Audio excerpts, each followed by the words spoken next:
still don't know the extent of the damage. We haven't been able to get through to anyone since the explosion. What about Alma? What happened to her? What was that sound?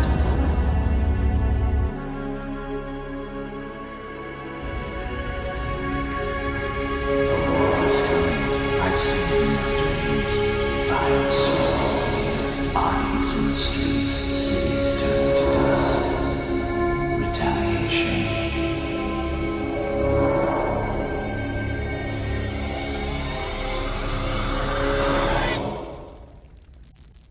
Welcome everyone to an in-depth exploration of the first expansion for one of my all-time favorite horror shooters, F.E.A.R, otherwise known as First Encounter Assault Recon.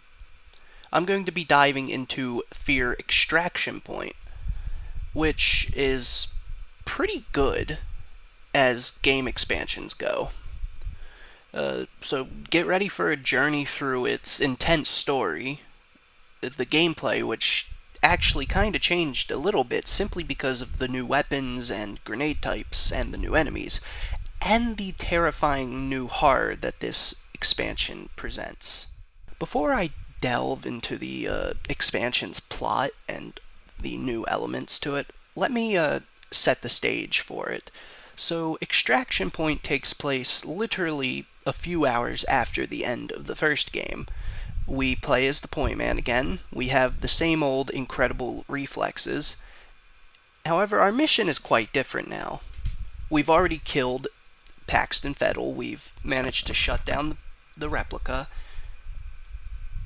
Alma and the Origin facility wasn't part of the original plan, but I guess that's just a bonus. Our mission now is to survive the aftermath. It's in the name. We have to reach the extraction point, and we got to get the fuck out of the city. That's easier said than done, though. And I'm definitely going to explain why. Before I talk about the plot, which is actually quite good, I should say, for an expansion to a game that already has a bonkers fucking plot, I want to talk about the new weapons, because this game added 2 new types of guns, a new type of grenade, quote, air quotes, and I also want to talk about the console exclusive weapons. Yeah, F.E.A.R was ported to consoles, or I think it was actually a console game originally and then ported to PC. I don't know. I haven't actually researched that yet, but I probably will after this video. For the first weapon we have is the new deployable grenade. It's almost like the ATS proximity mine. This is the AP5 deployable turret. Now, as the name suggests, it's a deployable turret, meaning it will track the area, and immediately upon detecting an enemy, it will shred it down to a pulpy mess. These turrets are kind of overpowered. And the funny thing is, you can actually, in Extraction Point, if you use the infinite ammo cheat, you can place a shitload of them before they start despawning. In Perseus Mandate, you can only really place down 3 before they start disappearing. But these turrets are actually quite powerful.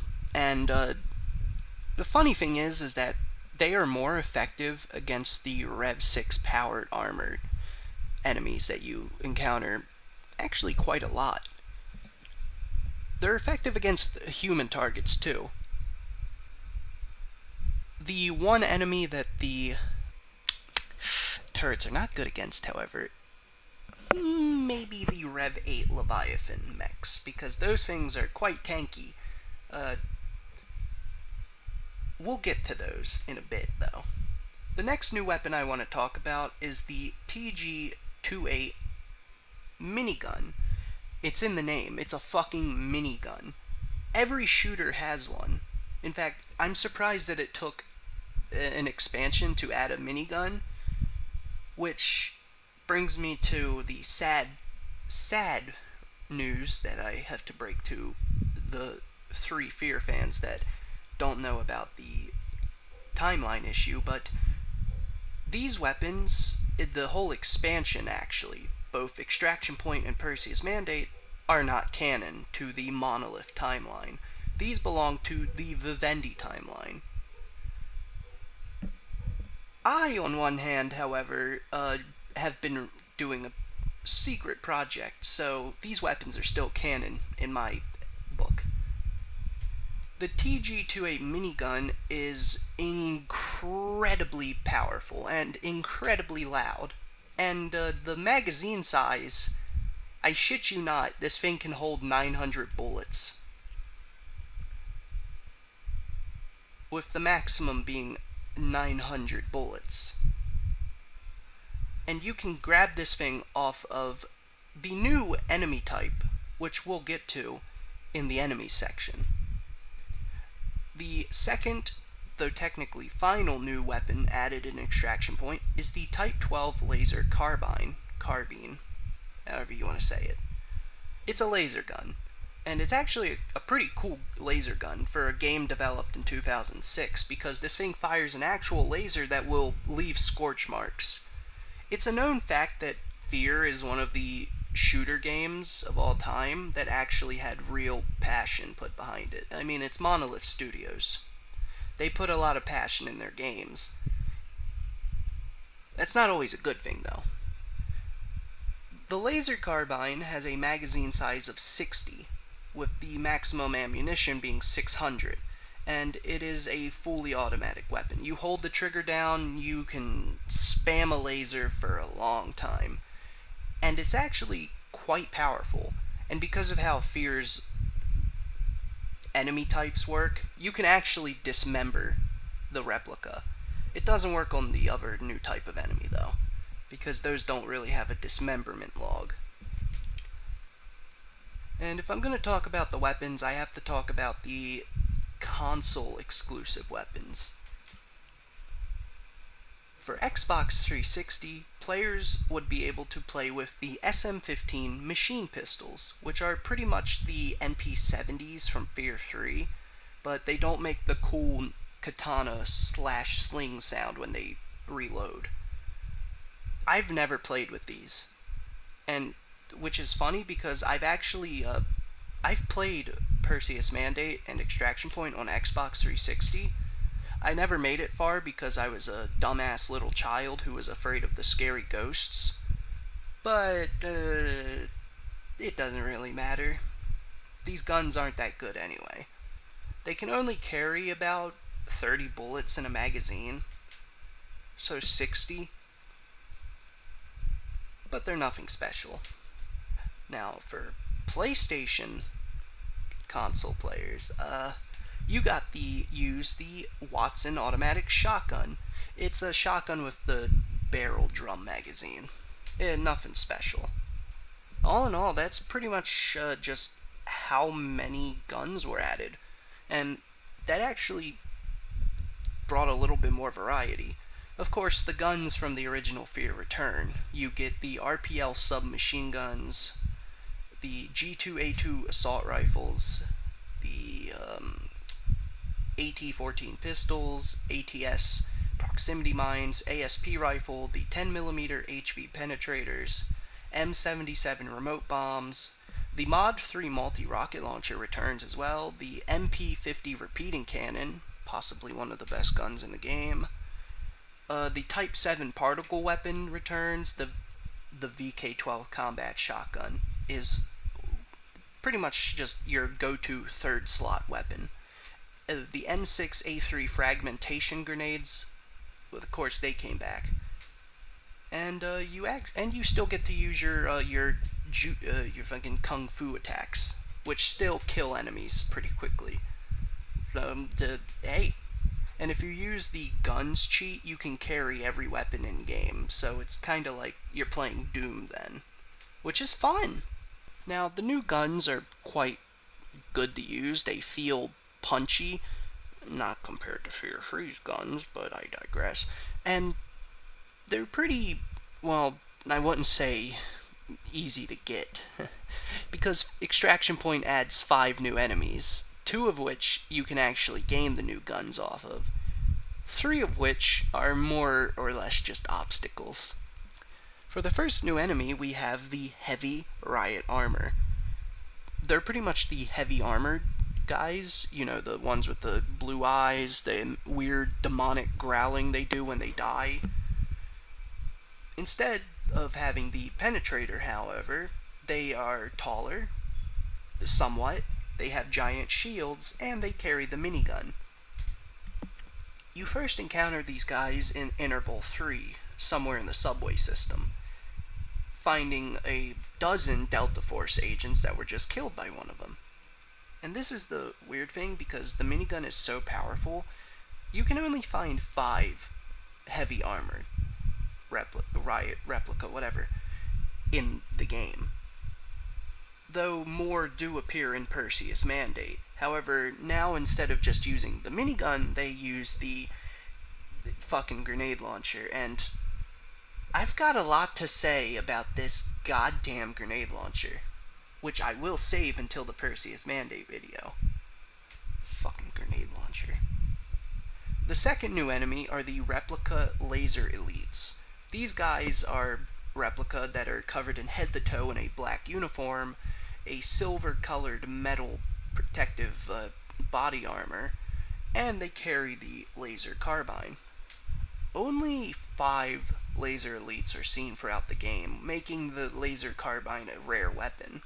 But they also carry the combat shotguns, so these guys can pretty much end your no-death run on higher difficulties.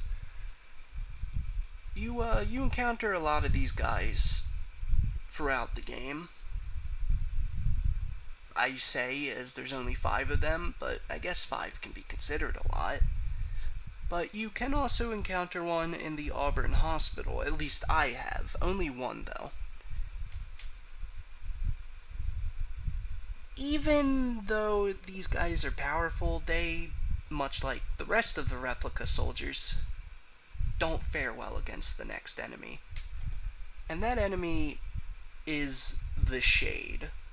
Now, what are shades? Well, imagine a near-invisible ghost monster, and the only thing that you can discern from it are the sharp claws and the glowing red eyes. Yeah, these are the newest ghost enemy. And unlike the nightmares, which are butt fucking easy to kill, the shades are actually quite dangerous.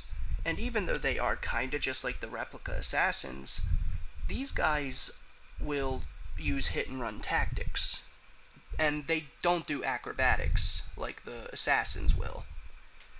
You can actually see where these things are from, as I said, their glowing red eyes, but also the fact that the more damage that they take, the ashier and grayer their skin will get until you finally destroy them.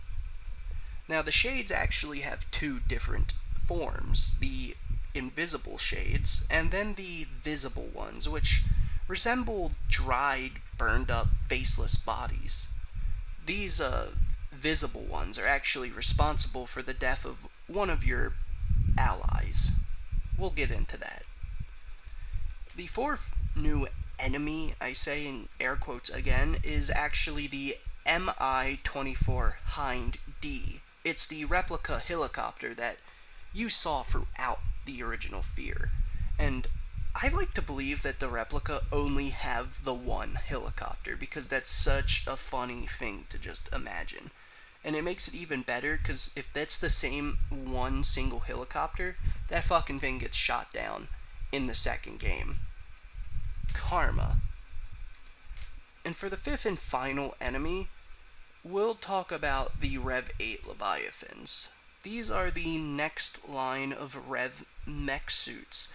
These ones, however, resemble the Mausers from Teenage Mutant Ninja Turtles. It's a large black and gray robot, which kind of, actually looking at a picture of it, resembles a bulkier version of the walkers from Endor. The chicken walkers, as I used to call them. The Rev 8s kind of function as mini-bosses. There's no real bosses in the F.E.A.R. games, unless you count the 3rd game. We'll get to that, though. Boy, will we get to that. Now, the Rev 8s, I believe only 2 of them are seen in the entirety of Extraction Point, and I think only 1 is encountered in Perseus Mandate. Even then, these things are quite tough and take a lot to go down. However, the cheese strat is to use the remote bombs and the proximity mines. Throw them all down, lure the thing into its path, and then just detonate.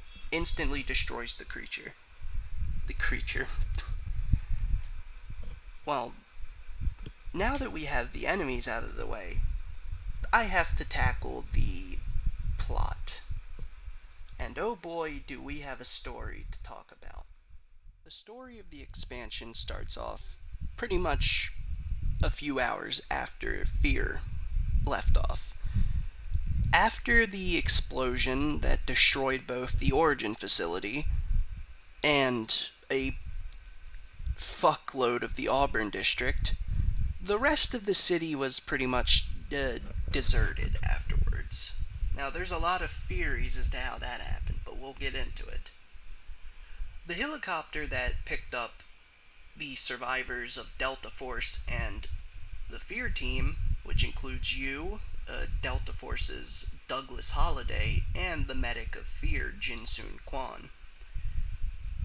As you know, however, if you've played the original F.E.A.R, the physical reincarnation / corpse, a ghost thing of Alma Wade, Point Man's mother, pulled herself into the helicopter, which caused it to crash. Though, in my mind, I'd like to think that either the replica, ATC, or just some other supernatural bullshit caused the helicopter to crash. Anyway, the player wakes up and finds himself on a different floor than Jin and Holiday. How they ended up there, who the fuck knows, honestly.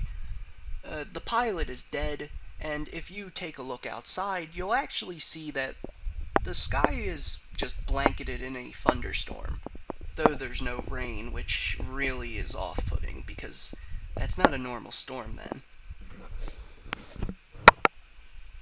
You're able to make contact with Jin and Holiday once you get out of the building, after witnessing a U.S.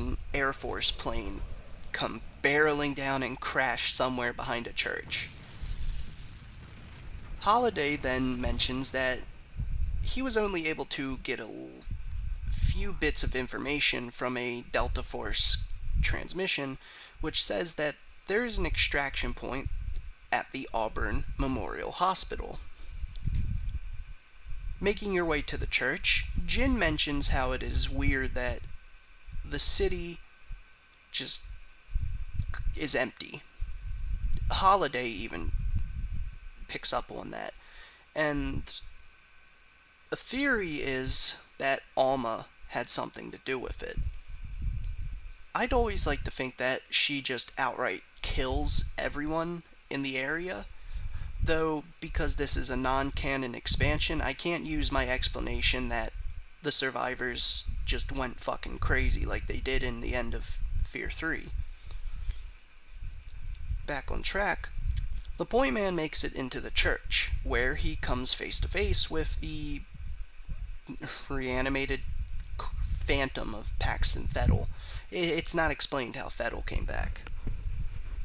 Fettel even says this, how it makes no sense. I know it doesn't make sense. And just before he disappears, he says that he didn't like the fact that the Point Man killed him, which causes the replica soldiers, as a whole the replica army, to reactivate, leading to Jin being captured, and the Point Man having to flee into the underground catacombs of the church. Do all churches have underground catacombs like that?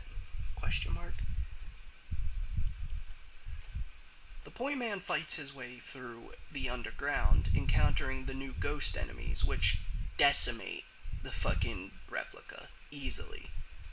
And it's quite harrowing seeing these cloned soldiers, which have been a detrimental threat to everybody, being just swept aside and turned into bloody chunks by these clearly quite brittle ghosts. But I digress.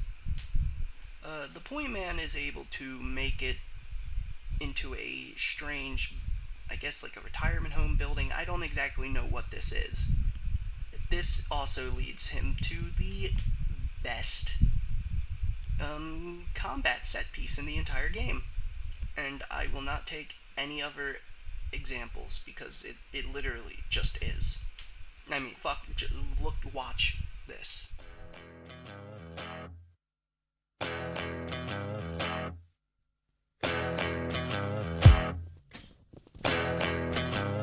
Just like a man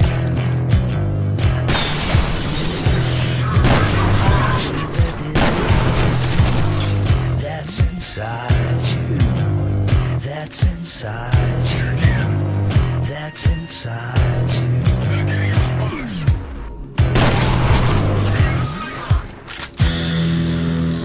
Now don't believe I can become like my dad was. My mother.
That's why I said it's the best combat section of the entire expansion. Well, maybe not the entire expansion, but it's top 3 in my book. So, the point man continues his way through this retirement home, church place. I seriously need to figure out what the fuck this building is called, because I probably look like a massive dumbass right now. I mean, I am, but still. Anyway, the point man meets F.E.A.R again, and this time actually catches a glimpse of Alma, asking him to not let them hurt her, even though at this point she's an all-powerful spirit being? Living? I don't know if she's alive, it's a bit foggy.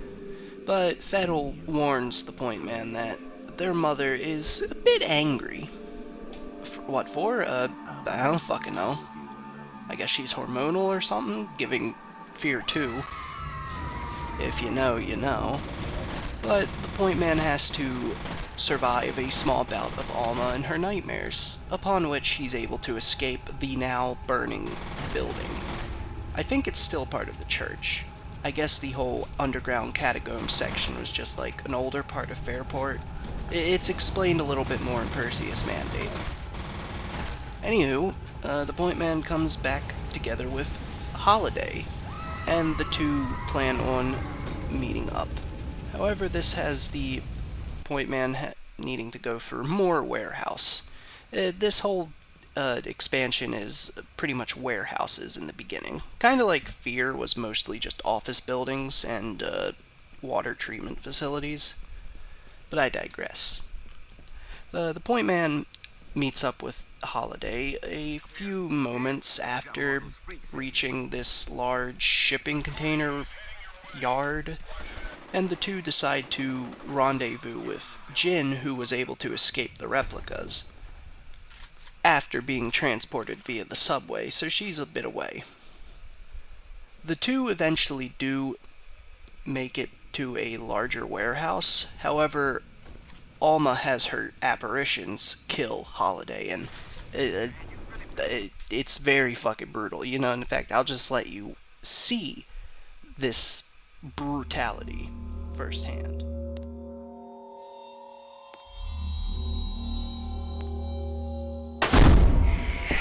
Not good.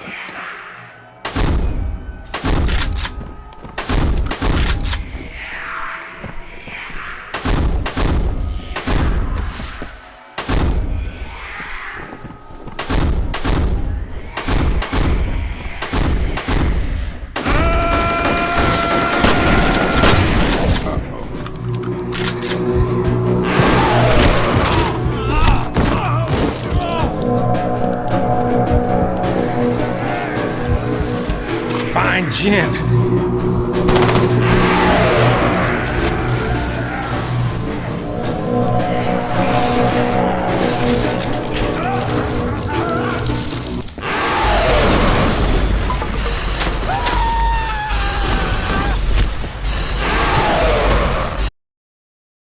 Yeah, as you can see, the novelty of having an AI companion didn't last long at all. And I feel really bad for Holiday, because he survived all this bullshit just to be taken out by a few ghosts, which, in essence, the Point Man could have easily destroyed, considering he fucking kills a bunch of them later on.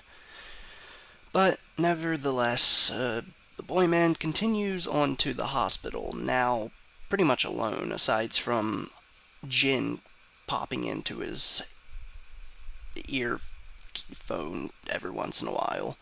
Though, as the game goes on, you can really hear her lose hope. Though now, practically pretty much alone, the Point Man proceeds to the subway, coming across the crashed plane from earlier. And this subway does thankfully lead directly to the Auburn Hospital. During the Point Man's journey through the tunnels, the winding tunnels, Alma appears to him in her younger form and clears his way by killing dozens of replica soldiers.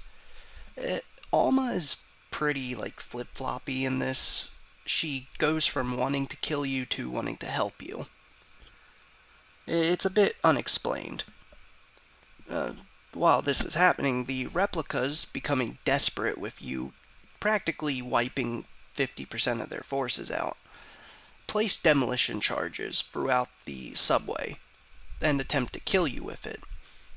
All this does, though, is simply jettison you off of the subway train tracks onto a nearby parking lot, which is actually connected to the hospital. You finally reach the hospital through the top of this parking garage, but you are too late. Point Man bursts into a room and finds Jin, having been brutally killed by the ghosts. Fully alone now, the Point Man just proceeds to fight his way through the hospital to get to the life service elevator. Suddenly, a power outage occurs, which leads to him having to go to the darker basement. And I should just say this now, the hospital is a slaughterhouse. Every survivor and every Delta Force officer that was there, they're fucking dead. The ghosts and probably a mixture of the replica and their own craziness led to this. Upon reaching the basement, the Point Man is just thrown in and out of hallucinations by Alma, including one that has a giant prison, with each cell containing members of the Armacam Corporation that Alma killed in the first game. The Point Man is able to beat the hallucination, which involves Alma's younger form and her older, decrepit corpse meeting and becoming one, I guess reaching some sort of synchronicity or inner peace, which allows the Point Man to escape the hospital by making it to the roof after being contacted by Rodney Betters. Here, the Point Man fights off the final few squads of Replica, including the Replica elites.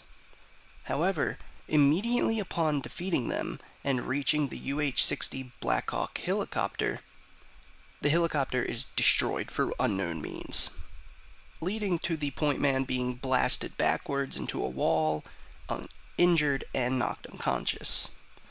Though when he awakens, he staggers to the roof just to witness the entire city on fire. The credits then begin to roll, and we actually get to rehear Fettel's line from the original F.E.A.R. A war is coming. I've seen it in my dreams. Fires. Bodies in the streets, cities turned to dust. Retaliation. And with that, F.E.A.R. Extraction Point comes to a pretty depressing end. I mean, for one, the Point Man's still alive, but he's stranded in a paranormal-infested city. His only teammates were brutally killed. Thousands of civilians are dead. Alma and Fettel are still very much active, and, well, the rest of the world is probably next. Really, really depressing if you think about it. But all in all, I really do think that F.E.A.R. Extraction Point is the scariest game of the entire series. F.E.A.R. 2, not really scary. It's more action-focused, though it's kind of like the Aliens to F.E.A.R.'s Alien. F.E.A.R. Free is not scary at all, but it still is pretty great. I'm not gonna lie. I guess for some final closing words, if you want to play F.E.A.R. Extraction Point, I highly suggest you buy it on Steam. It's relatively cheap, and shit, I'd probably just buy the entire collection, because then at least when you're done with F.E.A.R. Extraction Point, you have quite a few more games to play afterwards. In a bit, I will be uploading a video discussing Perseus Mandate and my feelings towards it, and I can guarantee that they're not going to be negative because I genuinely like every aspect of the F.E.A.R. series, even the weakest points, which many fans consider to be Perseus Mandate, F.E.A.R. 2 weirdly, and F.E.A.R. Free for obvious reasons. Well, this has been Just Some Iguana, and I want to thank you to anyone who watches this video. Personally, thank you for spending time watching this video, which includes a person rambling on about a game series that has long died. And shit, I talked about a game from 2006 that's not really even a game, it's an expansion pack, but this is back in the time when expansions were actually good. That's pretty much everything I want to talk about. So, see ya.